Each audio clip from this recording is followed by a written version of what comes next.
लेकिन एक এই सेकंड সময় আবার কে ফোন দিল? ও আসসালামু আলাইকুম স্যার।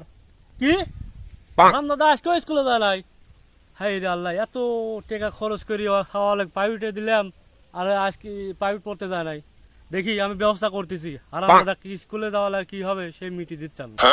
হ্যালো জানু, এই এখন তো কেবল 10টা বাজে, তুমি মোটামুটি 11টার দিকে আমারে মোড়ে চলে আসো, একসাথে দুইজন ওই গাড়ির তৈরি পার্কে চলে যাবো না। সমস্যা নেই। না না, আমি আজকে স্কুলে যাইনি। ঠিক আছে, তোমারও যাওয়া লাগবে না। আচ্ছা যাইছো। দাদা প্রাইভেট পড়া বাদ দিয়ে ইটিস পিটিস করতে চাও, ইটিস পিটিস তোমার পাশার মধ্যে দেবো না।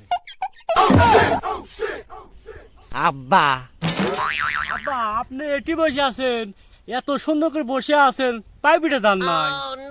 না মানে বলছিলাম কি আব্বা, ওই যে বসির ফোন দিছিল, কইলো যে স্যার নাকি বউ বাচ্চালি কক্সবাজার বেড়াবের গেছে, এই জন্য প্রাইভেট বন্ধ আছে।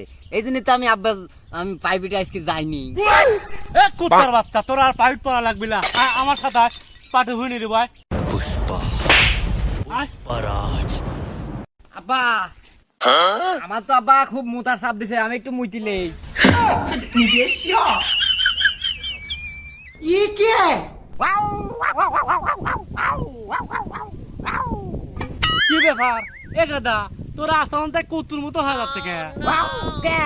তুমি না একটু আগে আমার কুত্তুর বার্তা কইলে, কুত্তুর আচরণ তো কুত্তুর মতোই হবি। কোন জামানায় বললাম রে? আমি দুঃখে মইরা যাই, আমি লজ্জা